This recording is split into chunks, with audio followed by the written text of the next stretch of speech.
Mirco Bartolozzi is a distinguished figure in the world of motorsports engineering. With an MSc in mechanical engineering, he just submitted his PhD dissertation. Congratulations.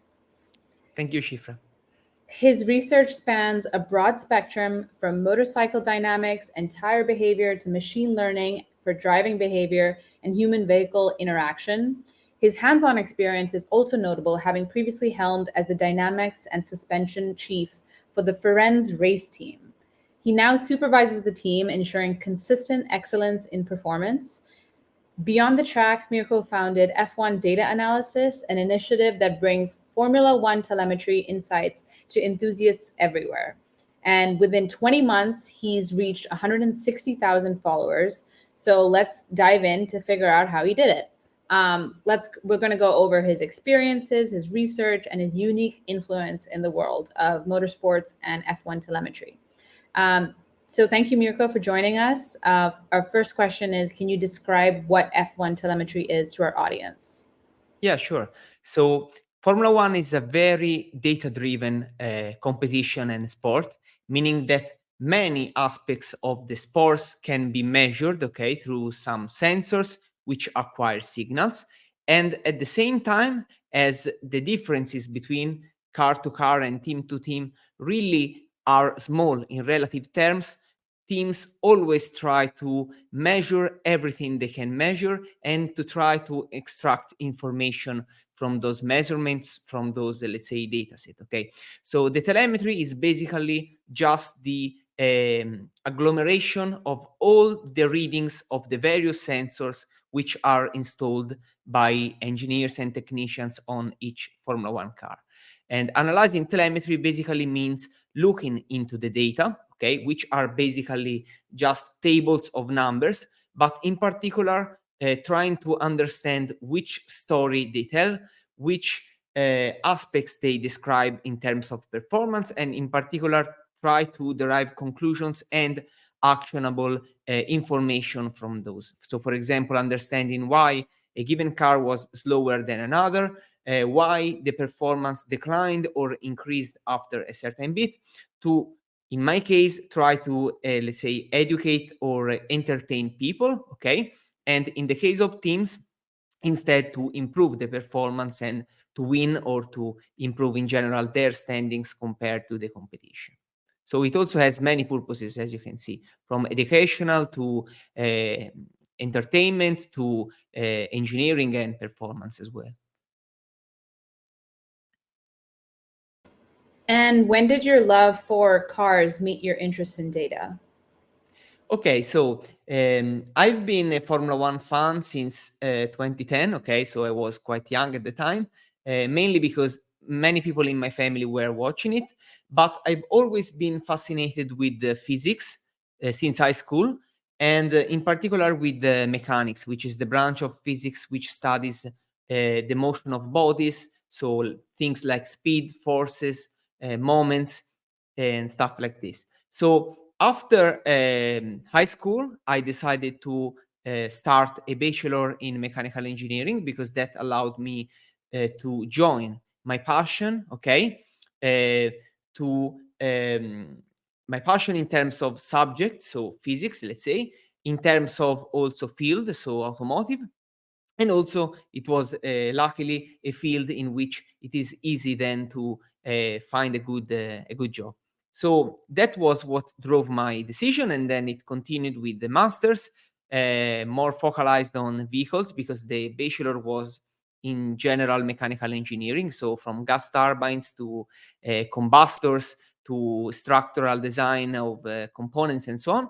And then I also pursued a PhD, which was focused, as you said, on motorcycle dynamics, with particular focus to concerning rider behavior, motorcycle-rider interaction, with the aim of improving the safety of these type of vehicles, which are relatively risky compared to passenger cars. So halfway through this PhD, has surprisingly had some time spare, I decided to start a social media page on, as you said, Formula One data and telemetries, just because when discussing about with my friends about fantasy formula or other competitions. I often posted in some WhatsApp groups or other groups some analysis I made just for as a hobby, just for fun. And many people from different groups and different backgrounds and so on told me independently that they would have loved to have a way to follow me doing these things on some social media, be it YouTube or Instagram and so on.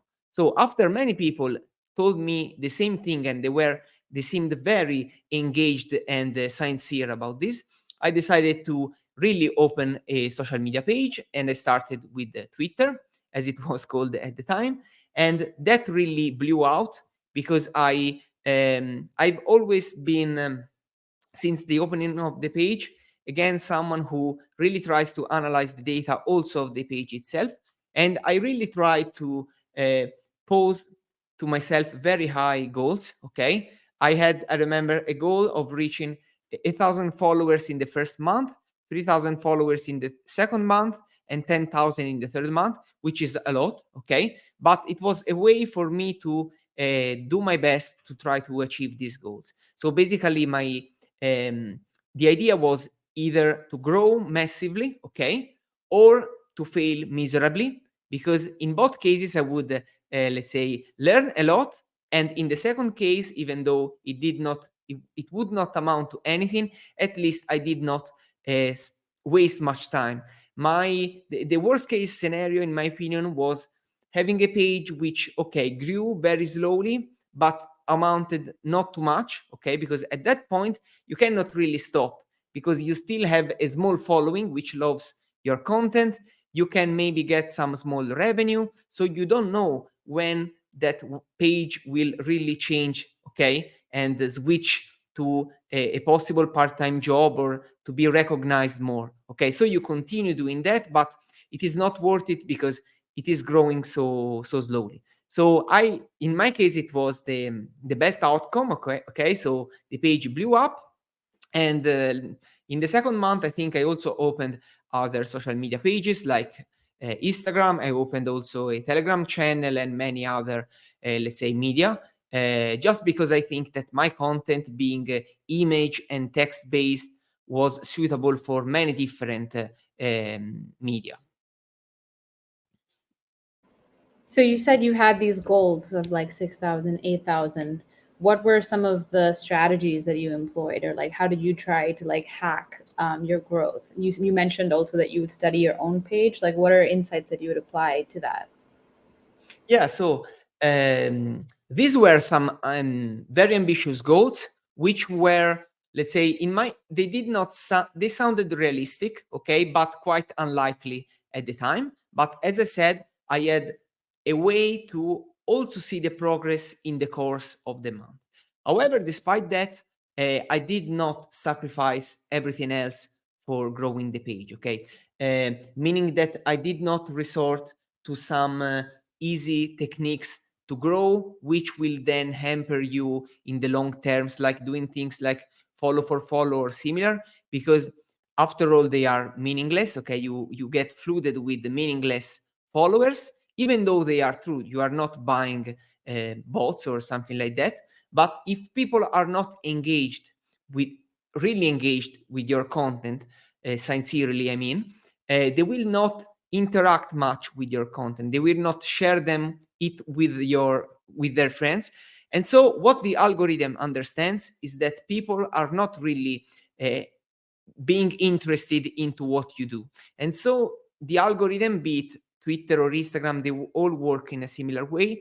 The algorithm will stop promoting and pushing your content to your followers, and basically you get a page with maybe a lot of followers, but which is dead and does not get any relevant interaction.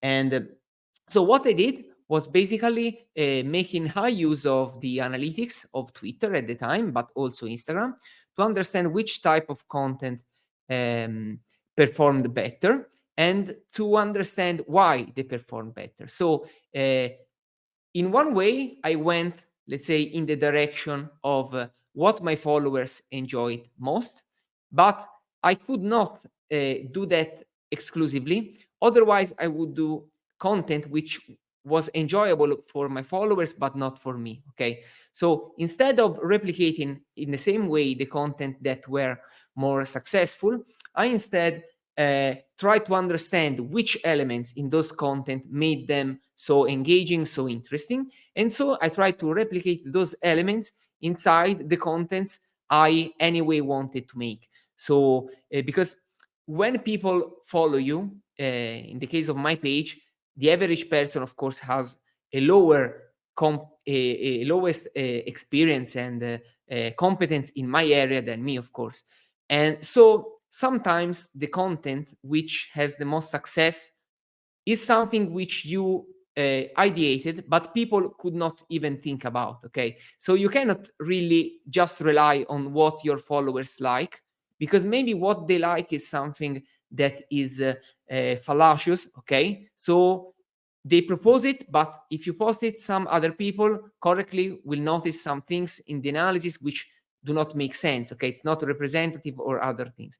So basically what I did was, the main thing, I mean, looking a lot at the analytics of my social media accounts, understanding which type of contents were performing the best, trying to extract which aspects repeated in any of those contents, be it the use of the emoticons or hashtags, or I don't know, the length, okay, of the text, something like this, and trying to learn continuously to propose new content which was new. Okay, it was not something seen before, but which continuously improved. So let's say that continuous improvement has been the key to my success, which has been driven by looking at the analytics a lot. There were also a few pieces which really made me grow a lot. Okay, but the majority of the growth came over time. Okay, I did not create a viral content which gave me more than half of my followers. Okay, there were some content which at most gave me like 10,000 followers, but most of them were built month after month, or let's say race after race, so week by week, and also session by session, by constantly, relatively slowly, let's say, but continuously growing. So let's talk about your content a little bit. Um, how do you choose how to visualize your data? Like, how do you gather your data? What's the process like of creating these beautiful charts and graphics? Like, I don't understand what's happening in them, but they look aesthetically, they look so good. Thank you. So I have two type of content, let's say two categories. The first one is the type of analysis which more or less I always post. Okay, there are some staples in my analytics roster, like for example, analyzing which car was fastest where in the track, okay, or comparing the top speeds of the cars. Something like this is always relevant. It's always of interest. So I always post this type of analysis. So concerning this, I have my own codes which I wrote myself. I just rerun the code, get the analysis, maybe understanding if, of course, there is some flaws in them. This is very rare. Sometimes, however, there can be some effects which must be specified. Okay, so the data is correct, but there is an influence of a particular factor which you must highlight. Okay, otherwise people will misunderstand the conclusions. So after creating this type of analysis, I try to understand what is relevant, what is interesting about them, what they tell, okay, what they narrate concerning the session they are relative to, and then also write the text of the post and so on. This is one category. The other one, instead, is a type of content which is more diverse, meaning that it is more specific of the particular session or the period. For example, maybe there is a race in which there is a very beautiful overtake, or some car has some mechanical problem, and it is not clear what was the nature of the problem. So I go back in that case, looking at the telemetry, and I write some custom code just for that specific analysis to analyze in depth what happened in that specific case. And then that code does not get reused for other analysis because it's something quite specific. So in the case at least of the analysis which I do after every session, it is well spent the time that you spend to improve them, okay, in terms of graphics, in terms of clarity, and so on. So particularly for the analysis which I post very often, I spent a lot of time to try to make them both beautiful but also quite, let's say, tidy, okay, with no additional clutter which is useless, and also at the same time to present in the most concise and comprehensive way all and just information which are relevant to that analysis. So also during my PhD, as you should publish in scientific journals, okay, you get used to try to produce the best visualizations you can. So not just beautiful, of course, but also very relevant, very telling, concise, and so on. So this type of skill, which is also, let's say, something I really love doing, okay, even more than what is strictly needed, is something which I nurtured and tried to implement in all my codes. So you can notice, as you said, that if you look at my graphics, everything, maybe you don't realize it, but has its own purpose and is often, let's say, as concise as possible, while at the same time trying to tell as much as possible. And people really are enjoying this aspect of the page. And I think it's one of the largest drivers of the success in my case. I would agree. Yeah. Um, Thanks. have you ever seen telemetry data like change a race outcome significantly? Any specific examples that you could bring for us? So you mean one case in which the telemetry did influence the results? Okay. Let's say that in my case, I don't act on the telemetry, okay? I'm not a Formula One engineer. So the telemetry can say what it wants, but I'm not able to, let's say, force a driver to pit sooner or something like that. But that is something that Formula One engineers instead do. So in my case, what I see is the other way around. So something happens, and then I see it into the data, okay, and I explain it to my following. So, for example, in the last race, Leclerc, and this is very sad because I'm a Ferrari fan, did not start the race because he had a problem at the rear of his car. So, by looking at the telemetry, you can get a sort of an idea of what really happened. The engineers at the time were not sure about the source of the problem. They, of course, analyzed that afterwards. In my case, I have far less data than them, but still, you can at least exclude some possibilities, okay? It is quite hard to pinpoint the problem, but it is easy to exclude some problems. For example, of course, you also need knowledge of mechanical engineering. So how a car is made, which are its components, and how they behave one with respect to another. But if you look at what the driver was doing in terms of throttle, the gear, so whether he was able or not to change gear, or whether he, I don't know, was doing something else with the engine revolutions and so on, you can exclude some options. Of course, only Ferrari engineers will know the truth at the end, and maybe they will tell us. It will probably take time for them as well, but at least we can already know which options, which maybe some journalists said, we can exclude. Then there is also the other thing. In the case of Formula One engineers, they see the telemetry in real time, not just by looking at the telemetry, so the trace, okay, the graph getting built in real time, but they also have some AI or machine learning or statistical framework which they developed, which aids, okay, the engineer to draw conclusions, because it's not easy to, for example, understand whether everything is going correctly by just looking at the speed. After all, each lap of the 71 laps of the last race would look quite similar to one another. But there are some statistical tools which tells you, okay, at the end of every straight, the car was slower by 4 kilometers per hour compared to any previous lap. Okay, this is something that you might miss by just looking at the data yourself. But if you build such a model, it will tell you this anomaly, and maybe this is the source. It is a symptom, okay, of some problems. And then, for example, the engineer can change a setting or ask the driver whether they notice something different. So in their case, it is also something actionable, especially concerning faults or pit stops. So they see the lap time in real time, and in case the car gets too slow, they can try to anticipate the stop, not to lose much time. But it's a word, as as you can imagine.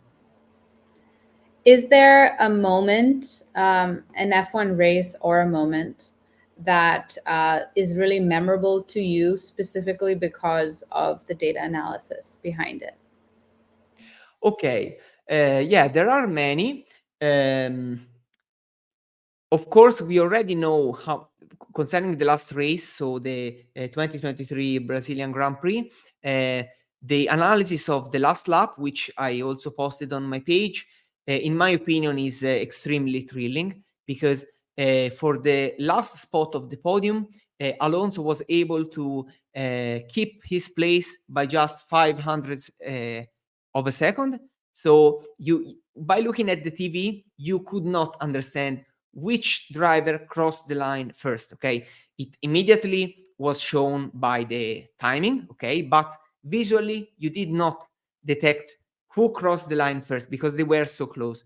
And looking at the telemetry, you can really see in this crucial last lap in which parts of the track the two were closest. Okay, in which part the driver in front, in this case Alonso, was able to pull this gap, and how quickly Perez was able to gain on him and to recover and to almost catch him on the line. There are also other aspects. For example, Hamilton once won a race while he had a punctured tire at the very last lap. Okay, so that is something which was memorable. And if you look at the telemetry, you can really realize how much time he was losing due to the puncture, and whether he lost more when he was cornering or when he was on the straights. And also, it is always interesting to correlate the telemetry to the reality. So, for example, if a car has a punctured right tire, okay, you can expect that car to corner slower when it is cornering to the left compared to cornering to the right. Because when the car is cornering to the left, it is always the outer tires, so the right tires, which get most of the load. So in case you have a puncture on that side, it is even worse.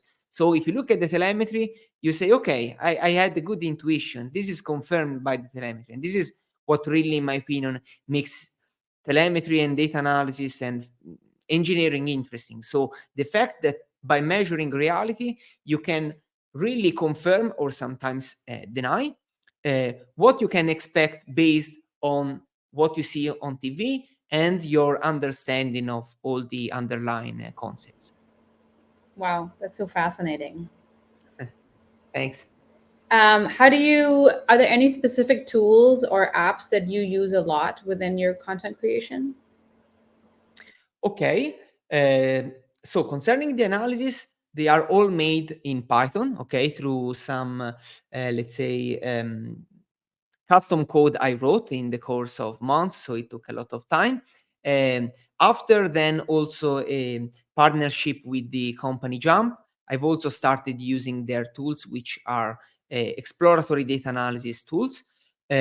Concerning social media, instead, I don't use any suites to, for example, schedule contents, because many of them, like X or Instagram or other, allow that natively. So it is not really needed in my case.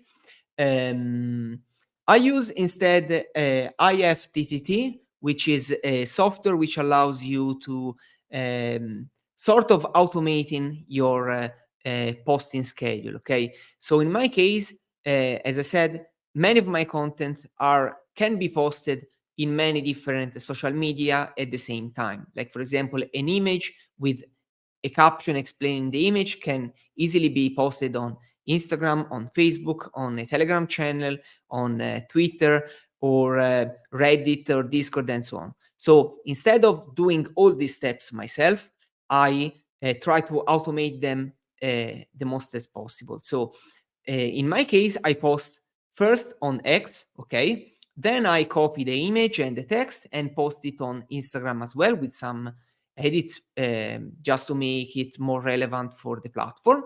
Then I have the automatic posting to Facebook, which is, of course, directly integrated together with Instagram as they are from the same company. And then I have set these bots that allow me to make the posting to other platforms automatic. Okay. And this is something which makes you save like 1 minute. But if you consider that I do like during races, like 5 posts per day, and I have 3 other platforms, for example, this really builds a lot. This really makes you save a lot of time in the long run. And it's time which does not add any value after all. So even though sometimes depending of the platform you have to pay something, you really save a lot of time, and that time is better spent on some other activities like answering to comments, improving your content, finding, I don't know, new opportunities and stuff like this. So in my case, I use the desktop versions or app of all my main social media and use them their let's say tools to the maximum, especially the analytics, for example, or the scheduling tools and so on. And then I also use some other programs like, as I said, IFTTT or similar to help me doing some things. But still, I have a pretty basic approach. If I were a YouTuber, for example, and had to create, to edit video, create thumbnails, and so on, I would need more tools. In my case, most of my graphics are saved automatically, okay?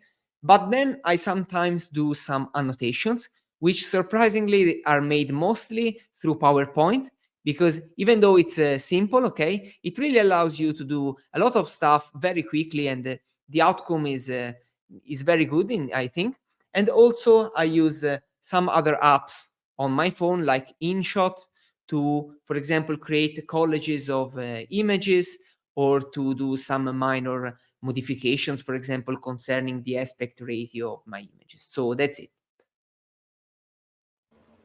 So who influences the influencer? Can you name some of the top people that influence your content? Okay, so when I started, there were a few pages which already were doing analysis of Formula One telemetries. Some instead started afterwards. I noticed that after I started and gathered some traction, this type of pages really increased. So I have to say that the people that inspired me the most are Bryson Sullivan on X, which is an incredibly kind person and extremely knowledgeable in this field, which is, let's say, aerodynamics, but he's competent in most aspects of Formula One. And he also created this chat for content creators in Formula One, which really made me know many other people. Other great content creators are, for example, Break, which is Max Verstappen's ex performance engineer. There are also other pages like Formula Aerodynamics or Project F1, many other people which I had the pleasure to know also on a personal level, even though just through socials, which really make contents which are some similar, some complementary to mine. Like, for example, also F1 Stats Guru is something which who I really respect due to his ability to really do some tedious tasks like rewatching races to, for example, counting the number of overtakes made in some crucial condition, which you would not be able to derive just by looking at the telemetry. So I respect many people for many reasons. The people I respect the most, I have to say, are the ones with the best integrity and which really devote time to their content, which is most of the time also quite specialized. So each of them covers a peculiar aspect of the sport we love. Okay. I think that gives us like a pretty good understanding of your background and like how you got into everything. I want to play just like some games with you based on our data. So Sure. obviously ask you not to like check the site to get it and just try to guess as much as you can. Um, which 5 teams have been talked about the most over the past 24 hours? Basically ranking them by like 24-hour social interactions. Okay, first I will try to let's say first I will try to understand which they could be, okay, and then try to sort them. So Aston Martin for sure, Mercedes for sure, Ferrari as well. Other ones I would say McLaren and possibly Red Bull. Yeah, Okay. you got all of them. Yeah. Okay, so now I have to try to understand the order. So this is quite hard. So I would say Mercedes first, then Aston Martin, then maybe Ferrari, McLaren, and Red Bull. Okay, so it's Red Bull is Okay. first, Okay, okay. McLaren I didn't is expect that. second, Aston Martin is third, Mercedes is fourth, and Ferrari is fifth. Okay, okay, But I okay. think Yes, in the last 24 hours, it's likely because I expected Ferrari to be talked quite a lot due to Leclerc retirement, but that maybe was something which sort of declined. Okay, with the hours, as people try to accept the thing. So okay, so I got not the order. I didn't expect that, but at least I got the teams. yeah. So in a similar way, then, can you rank the top 5 drivers by 24-hour social interactions? Okay, top 5 drivers. Again, I would say Alonso, Leclerc, uh, probably Hamilton, Hmm. Norris, and I have to think maybe Ricciardo. Okay. Who So was the the fourth one?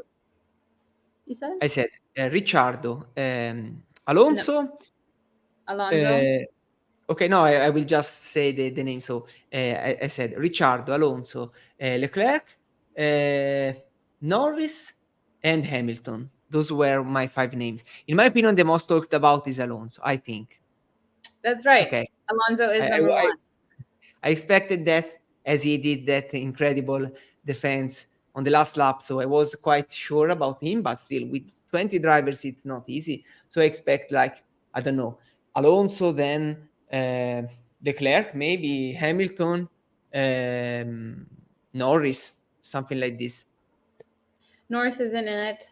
Okay. Leclerc is fourth. Perez, Hamilton maybe? is fifth. Sorry, who did you say? Maybe Perez is in the top 5, or Ricciardo, no? No, Max Verstappen and George Russell.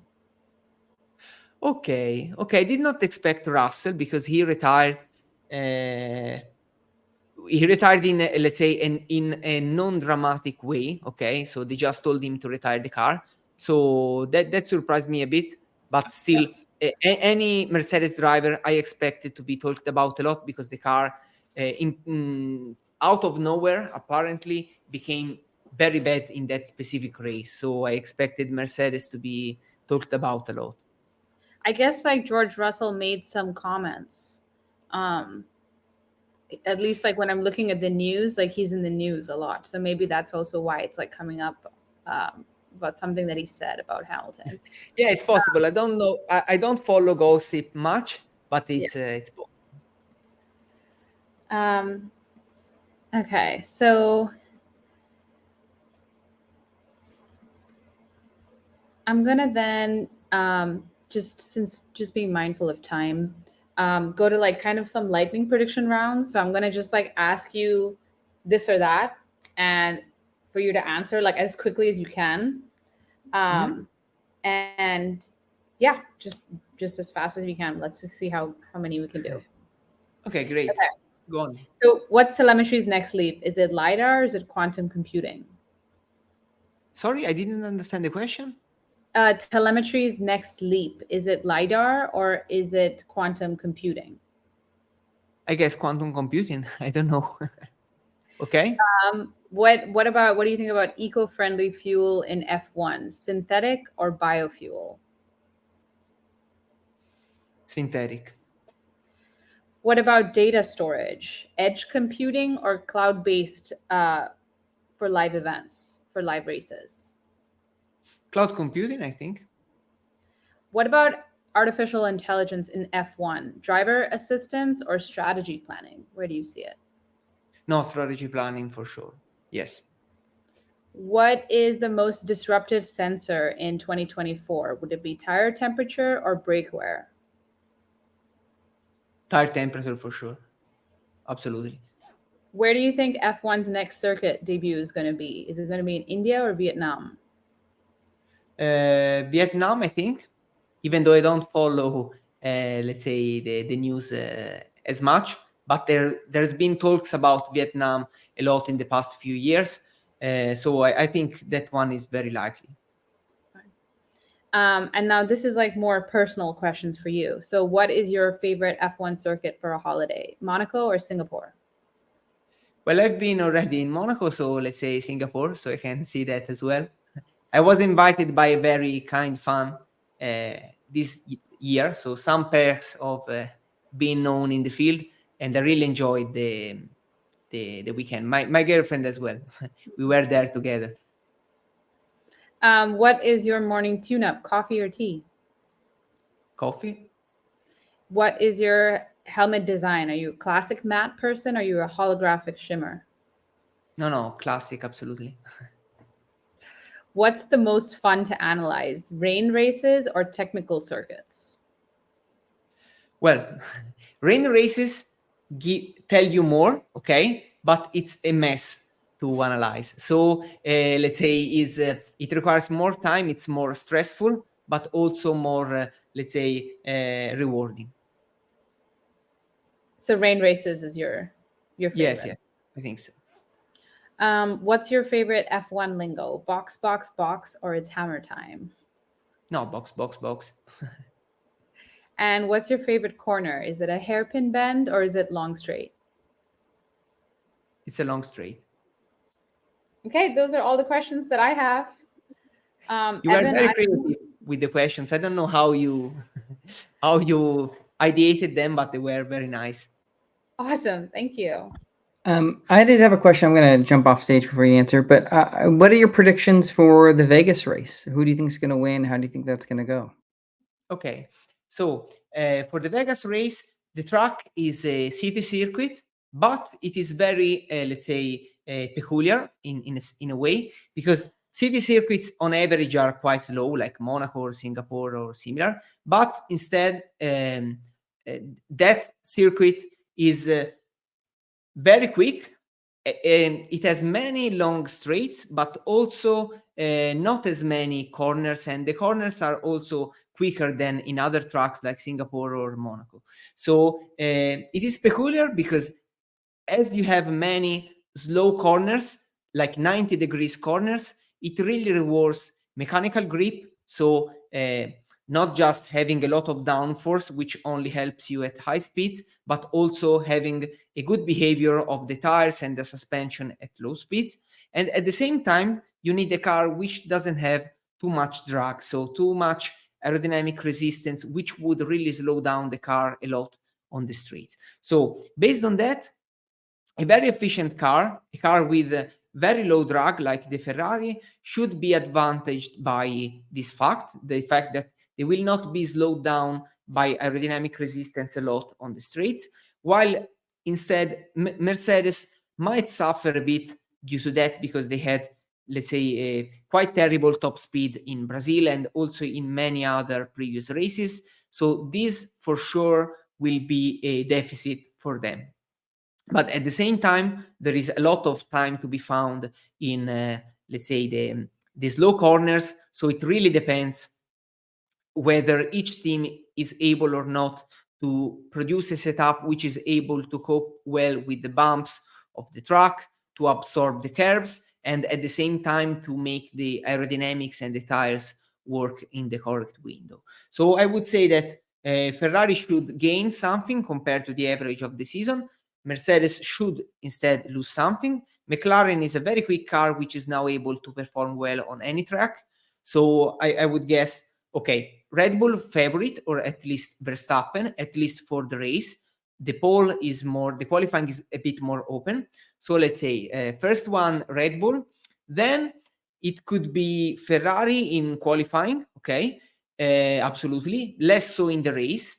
In the race, McLaren, I expect them to be quicker than Ferrari, which could fight with Aston Martin and Mercedes. So just to conclude, in the order should be around like Red Bull, McLaren, Ferrari, Aston Martin, Mercedes. But in qualifying, I expect Ferrari to be quicker than in the race. And at the same time, I expect instead teams like Aston Martin or Mercedes to be quicker in the race compared to in qualifying. But this year it is always hard to make predictions because we have many teams which are close together, as we also saw in Brazil. We had that apart from Red Bull and McLaren, teams like Ferrari or AlphaTauri or Aston Martin were very close in performance.